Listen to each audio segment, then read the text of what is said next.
Assalamualaikum guys, my name is Uthman Salman. Welcome back to lecture 6.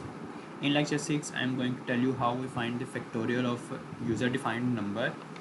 Also, we are going to find the factorial and factors and higher common factors. And then we are going to see how, and then we are going to write a C++ program that print numbers on every different line, also count the digits. So without the waste of time, let's simply jump on the Visual Studio so we can write our code. Our first code is to find the factorial of a number. I'm going to write the code for it.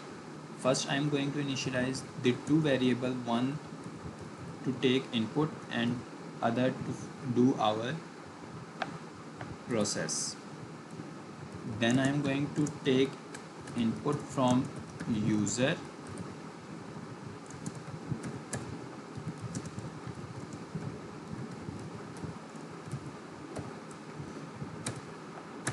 Now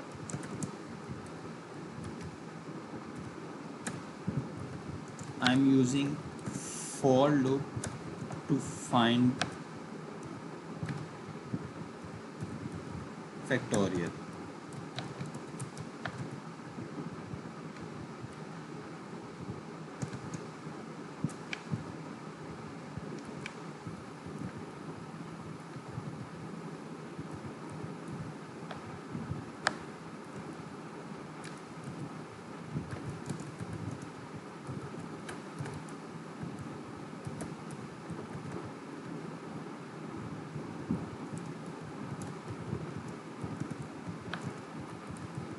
And that's all our code. So let's run this and see how it's work. I'm going to put 6 and factorial is 0 because we have error in this. We are going to put it I equals to 1 so our loop starts. And here our output is 720. If you want to see how it works, we can simply see out B over here so we can see this loop step by step. First step 6, 12, 36, 144, 720, and factorial is also 720. So our next task is to find the factors and then higher common factor. For finding the factors, we have to initialize a number.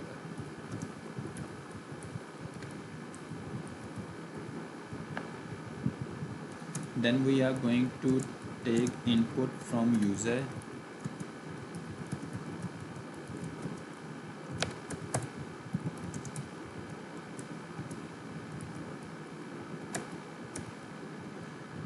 Now I am going to find the factors. For this I am also going to use for loop.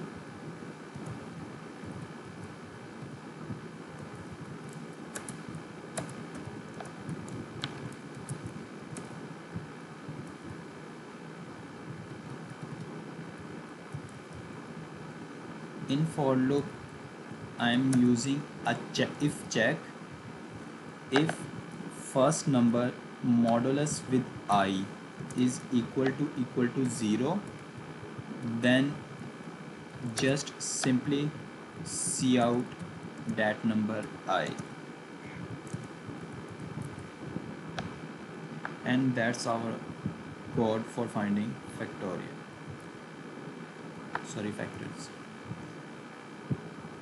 Let's run this code and see how it works. I want 12 factors of 12, and here are the factors of 12. I'm going to take the factors of other numbers similarly by initialize a second number so we can find the higher common factor between these two numbers.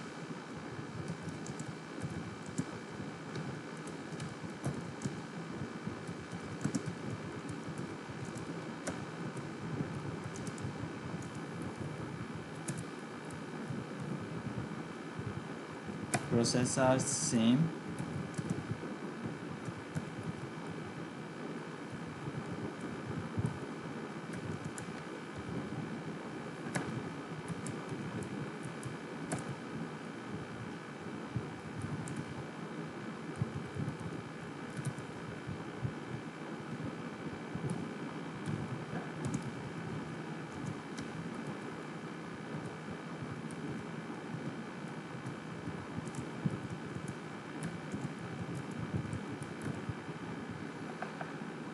Okay, let's run this code.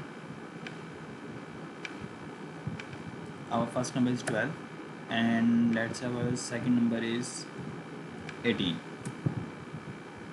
Okay,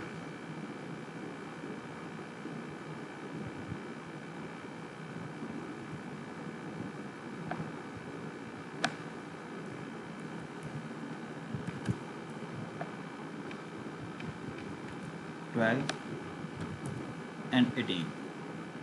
Okay, so now we are going to find the higher common factor between these two numbers. For this we just have to put a while loop. In this condition we are going to use a while loop instead of for loop.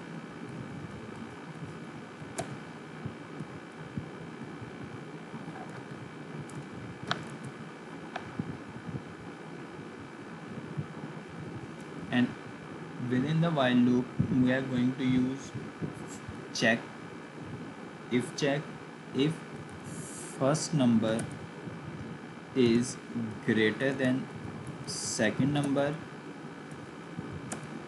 then what will happen? Then first number minus equals to second number. else में क्या हो, else में second number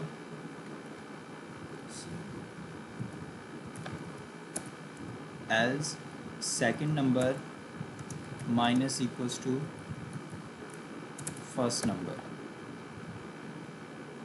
and outside this loop we are going to see out our HCF.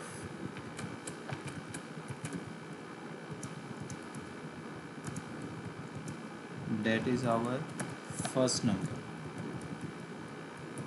Let's see how it works.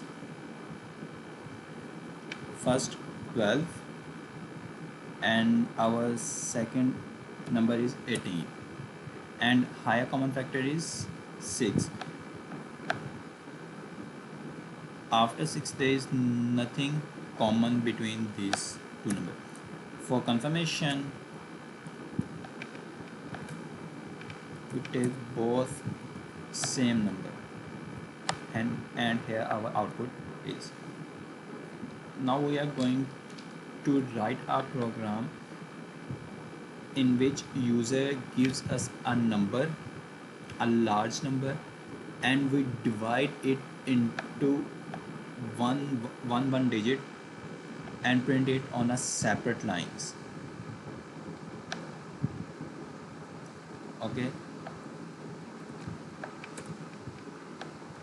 let's start this interesting work.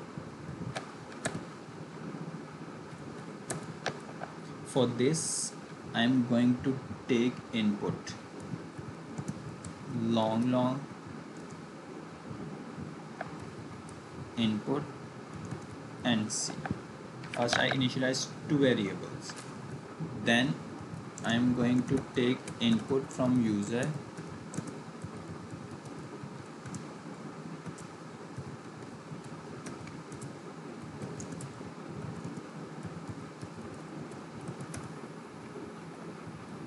then I initialize a counter to find how many digits the user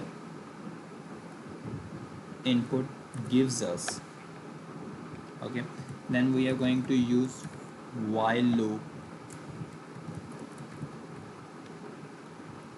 and the condition is input is smaller than 0. Okay, and inside the while loop we say c equals to input and integer b equals to 1.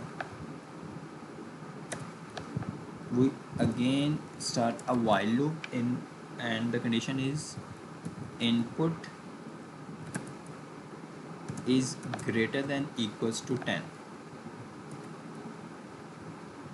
and inside this while loop we say input is equals to input divided by 10,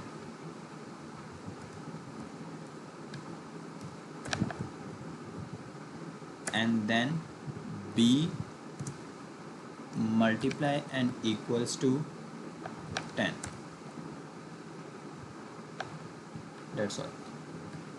Then we come out from the second loop, nested loop, and see out input. Then we say input is equals to c minus b multiply by input,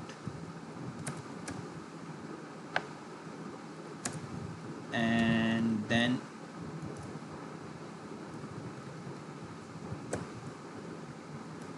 counter plus plus, and after this loop we just see out number of digits is equals to counter, and here our full code. First initialize to variable, then take input, then we initialize our counter to count the variables, to count the digits. In first loop we are doing initialize first number and then go to second loop, in which input is greater than equals to 10. This loop is valid and work if input is greater than equals to 10, otherwise no. And inside this loop we say input is equals to input divided by 10. Let's say if we have a number 654, then 654 divided by 10, as it is not a floating number, so it ignores the decimal part and give us only 65. Let's simply run this code and see how it works. And let's say my number is 1 2 3 4 5 6 7 8 9 10.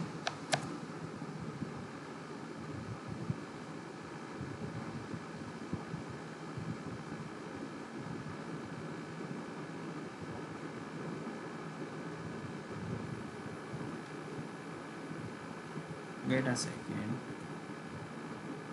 what's going on there?